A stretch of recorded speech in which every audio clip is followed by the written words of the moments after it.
They say a week is a long time in politics, and looking at the twists and turns in the governorship primaries, I think it's fair to say a day is a long time in Naija politics. What a roller coaster week it's been. Take the drama in Nigeria's megacity Lagos. It's like Game of Thrones. There's a lot to digest, a lot to discuss, and a lot of tough choices for you to make in 2019. So we're here to help you decide on Nigeria Decides.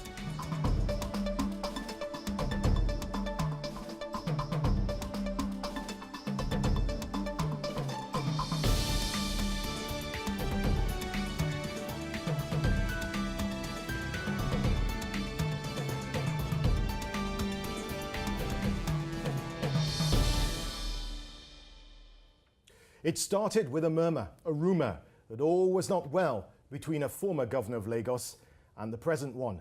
Then things quickly escalated from there. Lagosians soon realised that all was not well in Alausa, the seat of government in Lagos State, when a contender appeared for the APC governorship ticket in the form of one Jide Sanwo-Olu. Now fast forward to today, and Akinwumi Ambode is on the way out, and his challenger has become the candidate for the APC. The latest round in this epic drama began when Femi Hamzat withdrew from the race to become governor of Nigeria's richest state. Dr. Hamzat threw his support behind Babajide Sanwo-Olu, a former commissioner who is emerging as the favourite. This posed a huge challenge for the incumbent governor Akinwumi Ambode. The two aspirants appeared to join forces to try to defeat Ambode in the forthcoming ABC primary.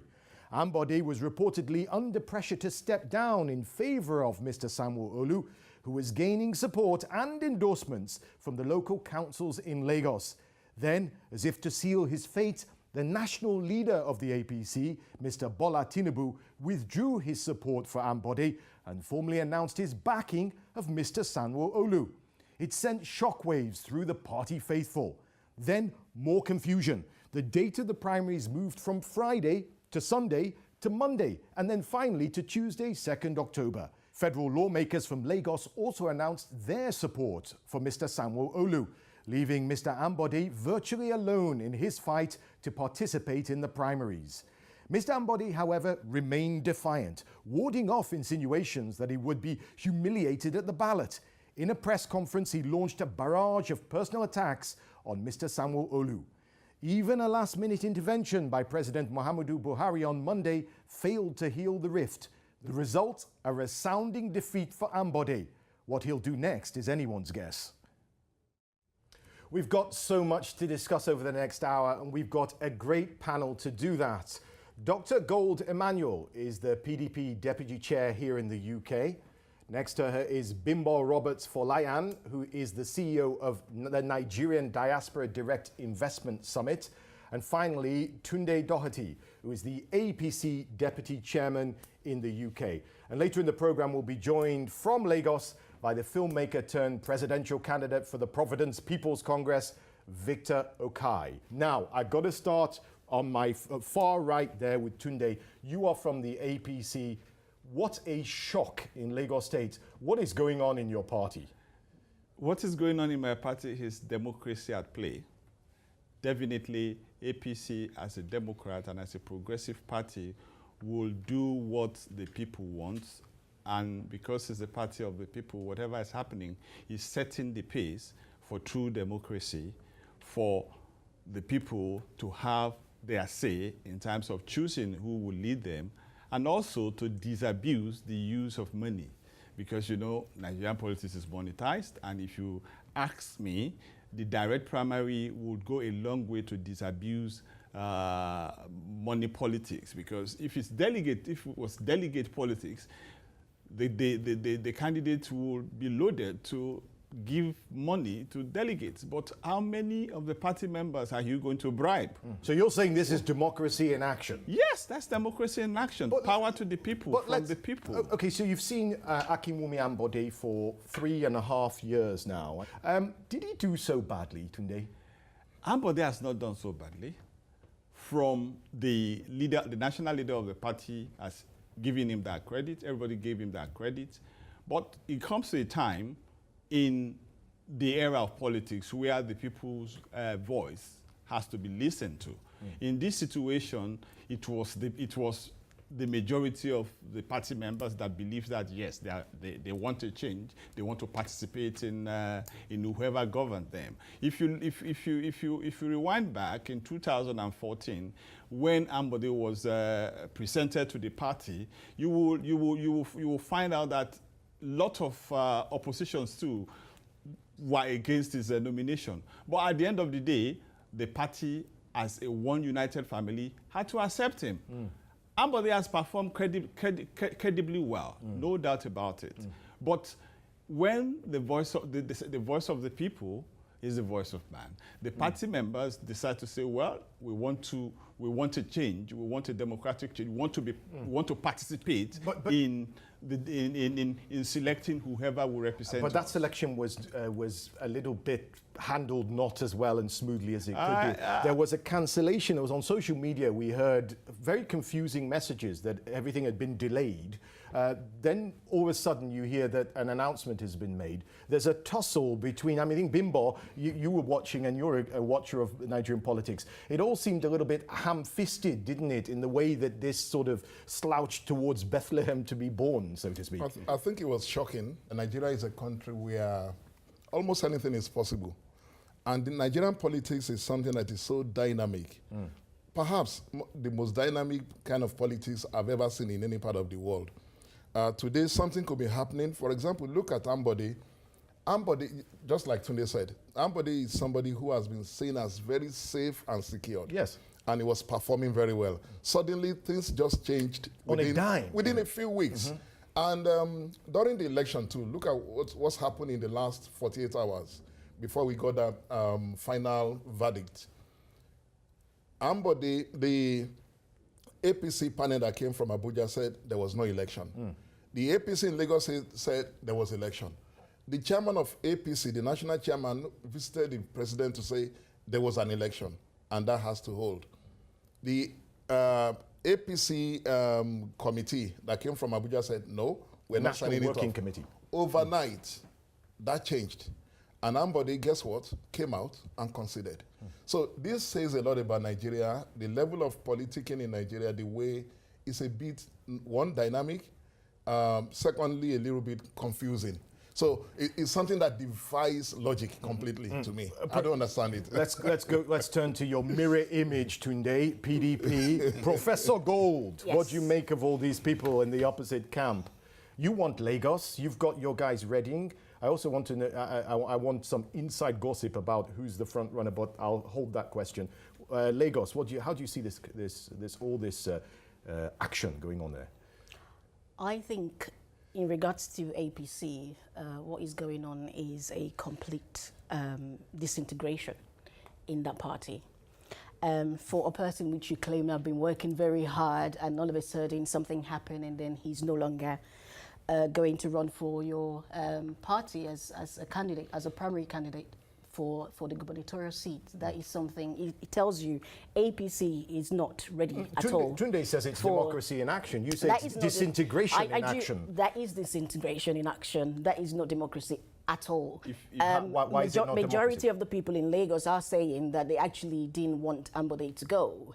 And APC is saying they want Ambode to go because he's not, maybe, how did you put it, he is not going according to the master plan. A set template. I'm not sure what that template is, but APC has completely lost the plot. I think it's time for them to leave that power of sit, because at this particular point in time, nothing seems to be working. And the house disintegrated amongst itself. It's Tunde, just you what have the we're right seeing to at the reply, present but time. I will say this. I totally disagree with Dr. Gold, because PDP is the most confusing and most disintegrated party in Nigeria. They have put Nigeria into disarray for 16 years of governance. And if this is a family matter in APC. We in APC, A family matter. A family matter. We know how to do the politics. We are true Democrats, and we have just done what was what was free and fair in selecting who will represent us. And I believe you must have listened to what Ambode himself has said. He has considered, he had taken it. And you see, everything we are talking about is development of Lagos, like we say. Lagos has had a template, like you rightly said, which has always been executed perfectly by whoever had the governance in Lagos State, which we have in the last 18,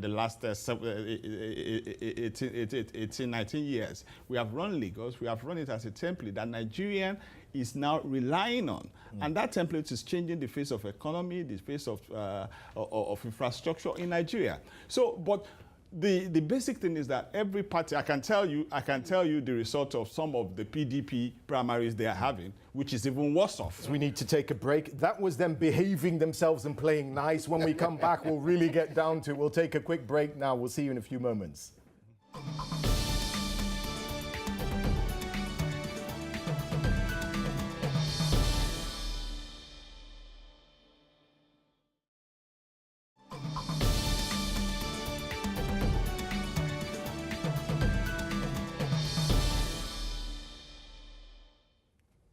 Hello and welcome back to Nigeria Decides. Now, Lagos Governor Akinwumi Ambode has conceded defeat, and he made this concession speech.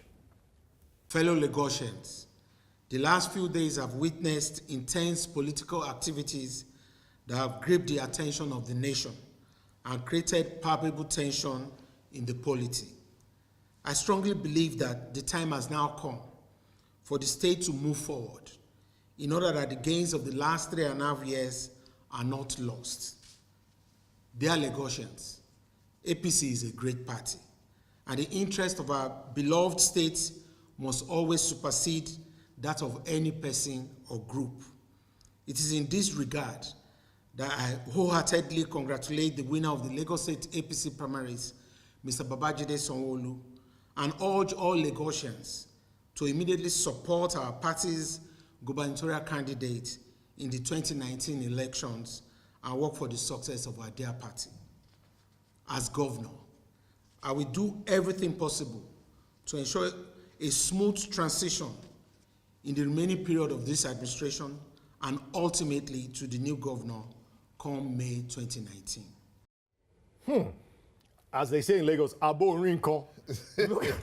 I heartily congratulate Jide Sanwo-Olu, he says. What a turn up for the books. What a turn up for the books. I'm going to go to Lagos now, to Victor Okai, who's standing by. First of all, congratulations. Yesterday, Victor became his party's candidate, so a wholehearted congratulations to you, Victor. We just saw Ambode congratulating the man that vanquished him. Thoughts, please, Victor, thoughts. Well, thank you very much. That was gracious of Ambode, but I don't think he had much choice in the matter. Truth is, members of the State Assembly are all beholden to the almighty lion of Bodilon. Jagaban. And if he hadn't, Jagaban. And if he hadn't told that line, I can assure you in the next 1 week, he would be impeached. He would no longer be in office. Not that he had much of a choice. I mean, it was like a lion. I mean, he's like a mouse that has been, surrounded by cats, and there's nothing he could have done. So unfortunately, he had to go the way. I mean, he did what he had to do. But for me, that he had no choice in the matter. That was the best he could do under the circumstance. How do you decipher this? I mean, what's your take on it? You've been talking politics on television for years now. Did it come as a surprise to you? And what do you make of it? Why is Ambode in the situation he's in now? Did we see this coming? Well, obviously, yes. I mean, there are so many things that he made. First, I have to give him credit. Ambode has worked very hard and very well, but he also made a lot of mistakes as well. Very early on in the administration, there was a little incident that involved his wife and the chapel, something to do with Holy Communion and all that. And the priest, she wasn't quite happy that she wasn't served first.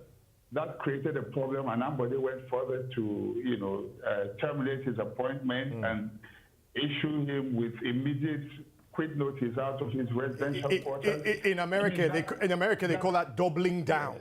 He doubled down on it. Exactly. So, and that didn't go down well with many Christians who felt that he had put his finger in God's eye, so to say, in a manner of speaking.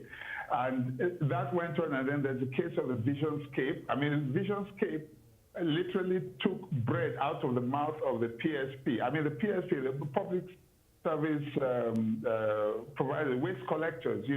For me, that was how the party was rewarding its members. They had vans for picking up waste and garbage all over Lagos, and Visionscape was a company that he brought in, and so what it meant was taking the bread literally out of the mouth of these people, and so they were not happy. Yep. And another thing is, Ambode has worked in the Lagos State Civil Service. He understands the system, and so he blocked all loopholes for corruption, and the civil servants naturally were not happy about that. And a lot of them are party loyalists and all of that, so they complained aloud.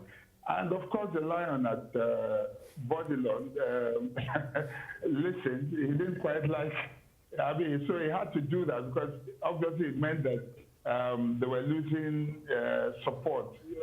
So okay. He had to do something, and he had to be sacrificed. Okay, stay with us. Stay with us, Victor. I'm going to move over to Tunde. The Lion of Bodilon is probably watching now, so whatever you say next, he's going to hear.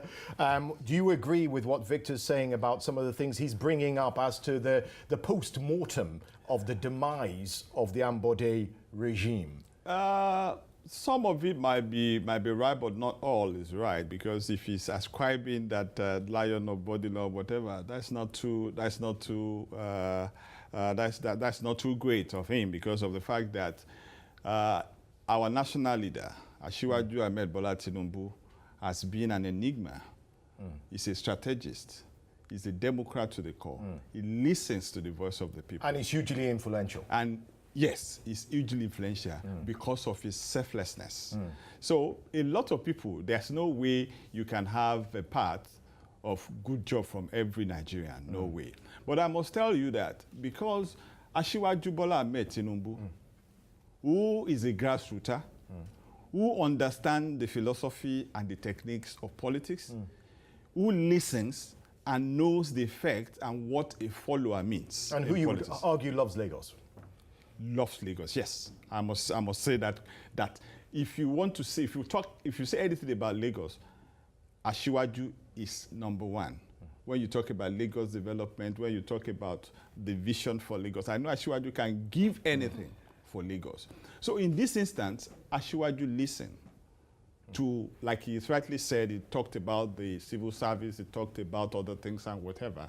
And like I said in the opening, that it is the voice of the people.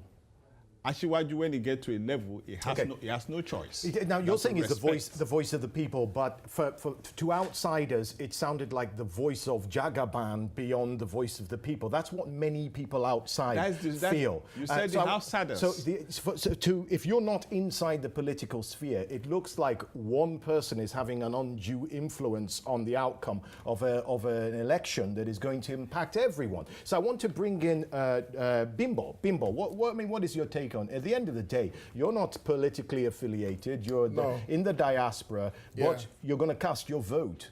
I think that, my not being politically affiliated gives me that position, to be able to look at it more objectively. So, say, for example, let's look at the aspects that the APC have mentioned with regards to the voice of the people.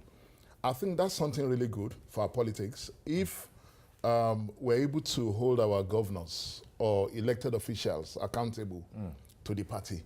So there should be party supremacy. That makes me very happy.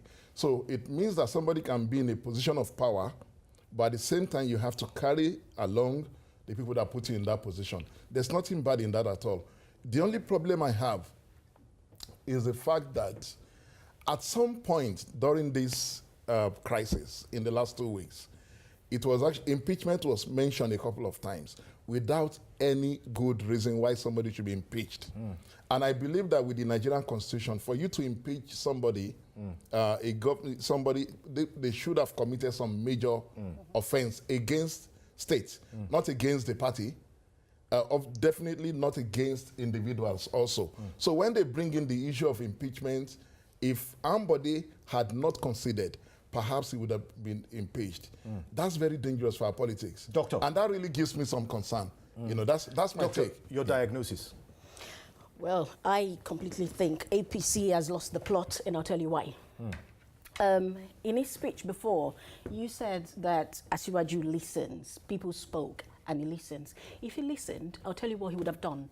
He would have actually taken into consideration what Ambode said about Ashomolu, this guy that is coming in as your candidate. Jide Sanwo-Olu. Are you sure what was said? When what was said, it doesn't matter how am I sure what was said. You see, the thing you is, cannot- when you listen, an allegation was made. It's now left for Unsupported, you, though. unsupported, but yet it's still an allegation.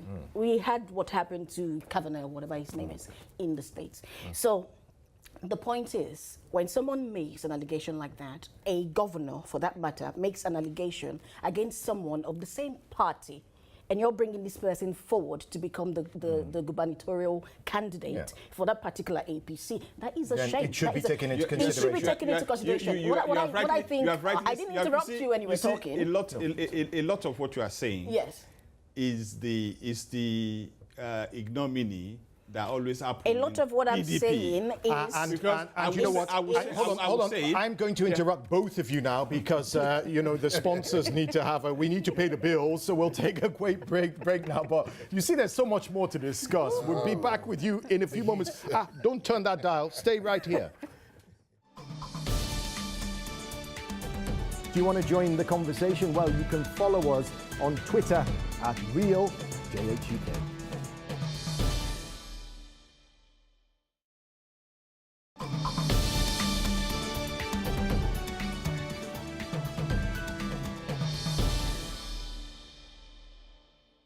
Hello, and the temperature is very hot here on Nigeria Decides. Now, the votes have been cast, the decision has been made.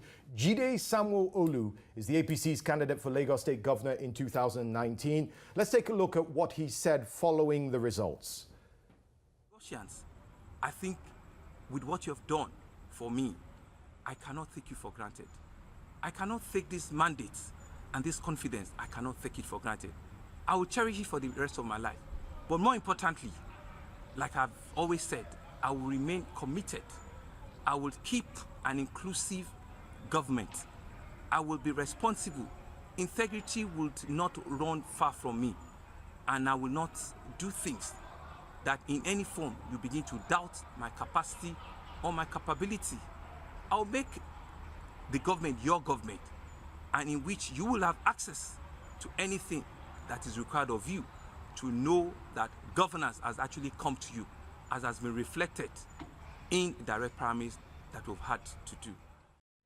Now, if the APC do win in Lagos, that's your next governor. Now, I know Jide Sanwo-Olu. I've met him a number of times, and I'll describe him as coming across as a man who's very clever, very sharp, very ambitious. Tunde, that's my take on the guy. What's yours? Yeah, if you say he has an ambition, but I want to tell you something that there are quite loads of intellectuals that has been put together by Asiwaju Bola Ahmed Tinubu in his years as governor. And Jide is one of those. Is one of those. We have quite fantastic guys. So who is Jide Sanwo-Olu? Jide Sanwo-Olu is a fantastic guy. He's somebody who has gone through the thick and thin of governance. He comes from the corporate world. He joined the government of Asiwaju Bola Ahmed Tinubu as an SA. He progressed to be a commissioner during Fashola's period, and even as we speak, he was, until the primary started, the chairman of Lagos State Property. So what do you think he's going to do different from Ambode? Definitely, because he is going to follow the plan, the template of Lagos. And that's why that's why he was chosen. The thing is that somebody who had been part of that design, somebody who has been part of that strategy, just like Ambode was part and parcel of that design, has been able to carry it on. Because the template of Lagos State is to, at all time in any regime, to build on whatever infrastructure, whatever investment process, whatever program that is supposed to be encompasses health, housing, and all of that must be added. There must be an added value in whatever you are reeling out to Lagosians. And that is why you see that at every stage, a successor the performance of a successor is always outshine the person he succeeds. Let me bring in Dr. Gold. They seem like they have a candidate that's sharp. This guy seems like he's got the whole package. Who are you readying from a PDP perspective? I hear there's a certain guy with quite a bit of money waiting in the wings. Tell us, come on. This is the show, unlike other shows, where we tell you what you don't know in Nigerian politics. So tell me what I don't know. The thing about PDP is we're bringing out the best person. Who is it? Name some names. We would leave that for the primaries. Very disappointing. If I can tell you in the about meantime, we leave that for the PDP, primaries. PDP always want to take the crumbs from Now, us. let me Don't interrupt. Let me say something. Give Dr. Gold the floor.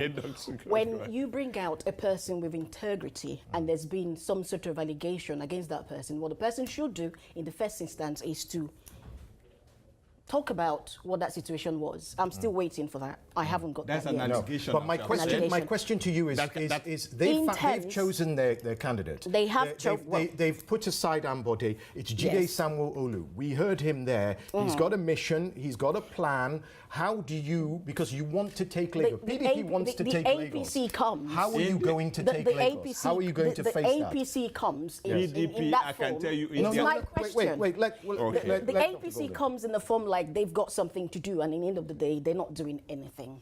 I mean, let's take a cue from number one citizen. We're going to make a change in 2015, and then you look at dollars in terms of the rate of the dollars to the pounds, in terms of the rate of pounds the to currency naira, exchange, for example, is a total mess at the present time. So it's all about APC wanting to make a change. He could make as much promises as... Yeah, but it's delivering on that. But he's just an APC man. He's going to do exactly the same thing like APC's been doing. There hasn't been any change. The only change that has been since the APC came into administration is the economy of the country going down the drain. You're still not talking about what you're going to do, but you have to hold that thought. I have to make Lagosians aware that PDP has run Nigeria for 16 years. You ran Nigeria when the oil price was booming. What did you do with it? You ran Nigeria aground. Lagos is not working. Lagos is a template that is working. Lagos is not working. Me and you, we know that Lagos is working. Okay, all right. I have to call this to order. Okay, so I'm going to call in now Victor Okai. I know that one of the things, Victor is running for president of Nigeria, and he's running with a very clear mandate. Victor, when I say the word technocrat, you curl up your lip, don't you? Because you don't think it's enough. No, it's not. What Nigeria clearly needs is leadership. I can tell you that technocrats are a dime a dozen. If you go into the diaspora and within Nigeria, we are not short of technocrats. What we require is leadership. And leadership is, it clearly defines the direction for the nation and where we're going to. And that really is going to make a big world of difference for us. And that is what I'm coming to the table with. If you listen to them, you will hear a lot of, between the parties there, you hear the yakety yak. For me, they're the same set of people. Today they're in this party, tomorrow they're in the other party, and there's no difference. And that's why we're coming with a breath of fresh air. This same set of people have been ruling us since the year of disruption, which is the year 1966. 66. That was the class of 66. Yes, I'm coming to that. The year that democracy was disrupted in Nigeria. Now, I was born in the year 1966, and it's going to take a child of 66 to take over, or to kick out the class of 66, and that's what I represent. I think we've lost him. But Bimbo, I want to say, I was talking to someone in Lagos just the other day, and they described our generation as the Prince Charles generation of Nigerian politics, and that we still have older people, the previous generation, dictating current politics at the moment, and we're missing our chance as the people in the 40s and 50s. If you look at other countries like France, Macron is just turning 40. You look all around the world, there's a new generation coming in. You don't feel that in Nigerian politics. Are we the Prince Charles generation of Niger politics? I don't know whether we are the Prince Charles or not the Prince Charles generation, and I agree with that. One thing we've been able to identify in Nigeria today, which is a major problem, is that we've now realized that the problem of Nigeria is not gender-based. It's not about the age. It's not about where people come from. What the politicians have always done in the past, and you talk about the class of 1966, what they've done successfully is to divide Nigeria into classes, to say that the O is the old generation. The old guard. O is the, but if you look at the politics of since 1999, we've had very young people in government. And then there was a time that people were saying, oh, it's the men. But then we've had one or two women in the forefront. Also, if you go to Nigeria, and you listen to the political conversation in Nigeria, there are always accusations about, oh, it's the Hausas, it's the Yorubas, so they're always it's pointing the Igbos. fingers at some group. So everybody's pointing one finger. So what we've done is to divide Nigeria into different, balkanize Nigeria into different classes. Also, do you know, at some stage, people were saying, oh, it's the people in Nigeria, they need the diaspora to come and change things. Yeah, but guess what? We've had a lot of diasporans in government in Nigeria. So, and I agree with the prof, with the presidential candidate, when he said that what we need is leadership. What is lacking in Nigeria is not just the leadership, but I would say the leadership, yes, but the followership. So there's a need for us to have a complete mindset change in Nigeria. Because what concerns me today about Nigeria is that looking at what has happened in the last 2 weeks to Ambode scares someone like me. When people ask me, why am I not playing politics in Nigeria? And I'm saying, no, I can't play politics because it operates in a way that cannot be defined. It's completely... It's mystical. It's just mystical. It's just something that happens and you're wondering, is this... Are we really for real in Nigeria? So if I want to go to Nigeria to play politics, for example, I want to run for election in my state. And they've invited me a few times, but they're saying to you, bring money, okay? So let's assume we have the money, and then something happens within, maybe I'm in the wrong books of some leaders in the community. It means I'm unable to perform. So there's a need for a complete... The problem is even beyond the leaders now. And if you listen to Bola Tinubu recently, he said, So effectively what you're saying is you don't feel optimistic with such a misty optic. It's very mystical. I'll leave it there. We'll come away. There's much more for us to talk about. We'll take a quick break now. So much more to discuss. Join us in just a few moments.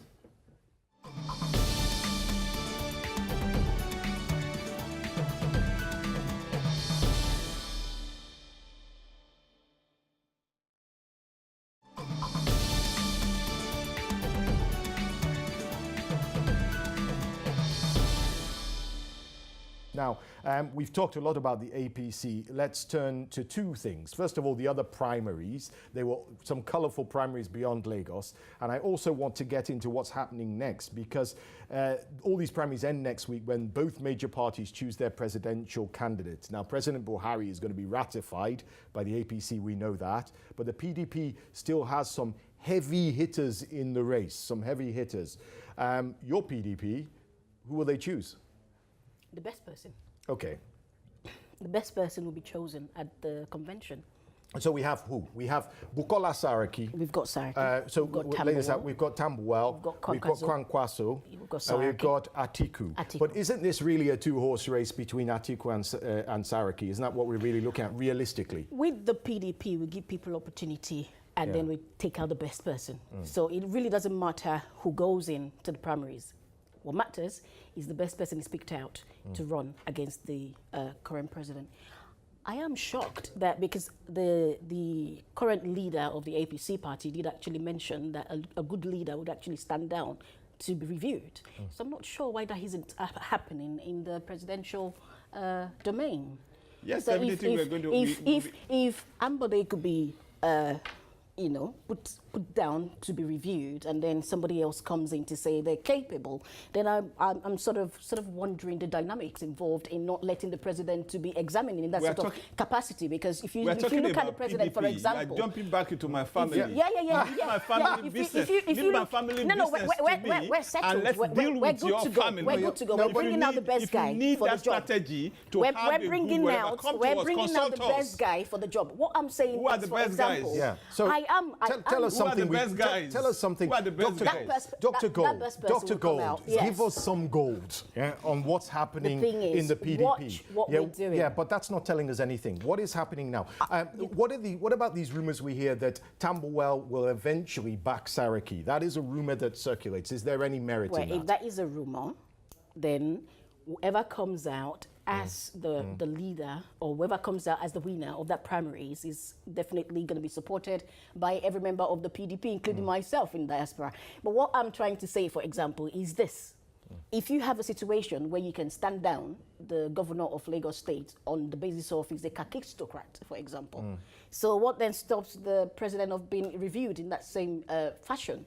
The president is, you see, like I said, I don't want you to come into my house and start challenging. I can come into your house because but let me tell you, if you don't know this, I should tell you that our president remains the best material for Nigeria as far as Nigeria is concerned. In terms of health, for example, you have president going into an international. What do you have his status? International. Do you have his status? Let's bring in. He goes without saying. Our president That goes without saying. He goes without saying. He has what it takes to take Nigeria to the next level. You know that There's no better candidate.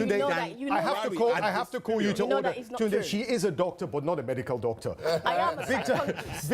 Victor Okai, come in here. PDP, I know you have an opinion on this, the PDP situation. What is interesting to me, Victor, is the fact that the PDP doesn't seem to have a clear, at this stage, you would expect some horse to be further ahead than others. But it's anybody's game at the moment. What do you make of this? Well, it's free. Anyone can contest. There's no problem with that. And there are so many people interested in that particular office. I think we'll have to wait and see. They have a tradition of rallying round, except for the last election, of course, where they insisted on. He's frozen again. I'm sorry, we're going to come back to him. Those are the vagaries of the internet. But come back, Bimbo, PDP.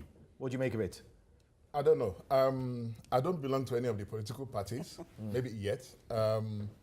But it's the same situation all over the country. My own perspective about Nigerian politics is that it is still, and I'm sorry to say this to both of you, it's still third world politics in every aspect of the situation. He just called you third world. He just called you third world. He's a Nigerian. Yeah, all of us. All of us. So some of us have to. Some of us, in some way, have to walk behind the scene to help Nigerian politics to become properly democratized. The problem we have now is that proper democracy is actually not in Nigeria. Everything is manipulated. And before we started this show, we were talking about the PVC. Does it really count in Nigeria? At the end of the day, you find that everything is manipulated. Within the PDP, there are issues with the venue or with the location of the presidential primaries. So there are rumors also that one of the governors was going to impose a presidential candidate.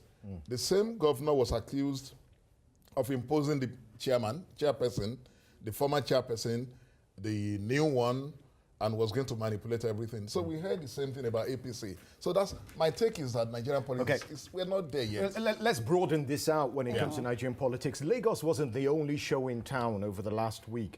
There were a lot of other very interesting primaries. One I can mention is the Rivers State, a very significant state, a very big oil-producing state for Nigeria as a federation. And we had within the APC camp some really strong names emerging. One name was Tonye Cole, the former founder and head of Sahara Energy, a guy with quite deep pockets and very big ambitions, Tonye Cole. Then we heard that you had direct and indirect camps, and it all became very confusing, and it seemed as though you had two APCs in Rivers contesting. What on earth is going on in Rivers State? I should tell you that, at this point, I'll give kudos to the national chairman of our party in person of Comrade Adamu Oshiomhole. Those two parallel primaries has been nullified, and currently they are planned to redo the primaries. Discussions are on. Why was it such a mess? You won't say, because in every competition, there will be divergent voices, whether we like it or not. So what is happening in Rivers State is not peculiar to APC alone. Like I said, it's a family thing, and it will be resolved. But is it an indication, Dr. Gold, or maybe Victor Okai is back with us now. Victor, is what we saw in Rivers State an indication that indirect primaries just don't work? People shift the goalposts as it suits them. Like in the case of Lagos, I'll talk about Rivers, for instance. Like in the case of Lagos, it suited the party here because they obviously knew that they had the machinery of the grassroots, in their hands, and the governor didn't have that, So it was okay to say, okay, direct primaries, as the case may be. They keep shifting the goalposts. Now, what is happening in the case of Rivers is like it's happening all over the country as well. People just look at what will I do that will suit my purpose. And so that's what happens. Governors, it happened in Imo State APC as well. Some will favor directives. They think that they have, the delegates behind them. Some will say indirect, where they don't have the grassroots support and all that. And then they now try to do an imposition, and then they talk about indirect, and then determine who the delegates are going to be. And this is the case with these bigger parties and these older parties. There is no true democracy. What you see sometimes as a process that they will paint and put as democracy is just whatever suits them. And that's the game they've been playing. Let's get some final thoughts now, because we're almost out of time. Let's go full circle now and come back to what we were talking about, Ambode's basically dethroning of such. Tunde, what's next for Akinwumi Ambode? He's in a very unusual situation. What do you think is going to happen now? I think Akinwumi Ambode has taken it, and he has considered. You can hear from his speech, and he has said everybody should rally around the party. Like we have said, anything can happen. We can fight, we can do anything, but we are back together. And I know that Ambode is going to play a very strong role in the campaign ahead for Jide Sanwo-Olu. And you trust Lagos, Eko Nibaje.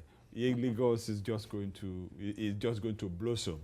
Don't mind the PDP. They are dreamers. They've dreamt to take Lagos since when, right? So, but the thing is that every one of us, we are concerned about the development, about the progress of Lagos. And I know Ambode would not want to destroy what he has been. Quickly, Bimbo, are we going to see cleaner roads, better Lagos? I don't know, but all I can say is that in Nigeria, what is played is not politics, but politics. So with regards to Ambode, first of all, I would say that we've not had the last of Ambode. If Nigeria is the same country that we're talking about, where things happen and things are very dynamic, we might wake up tomorrow and hear something different completely from the camp of Ambode. That I suspect. And we're going to hear something different from the PDP. 10 seconds you have to have the final word. Well, Ambode has already discredited the person that has been chosen to be the governor aspirant for APC. The PDP is open for people who want to come in. We welcome talents, and yeah. That's all we have time for on this edition of Nigeria Decides. Now, don't forget to follow us at RealJHUK. That's RealJHUK. We're on Facebook, we're on Twitter, we're on Instagram. I'm Mark Edo, and from the entire team here in London, goodbye and thank you for watching Nigeria Decides.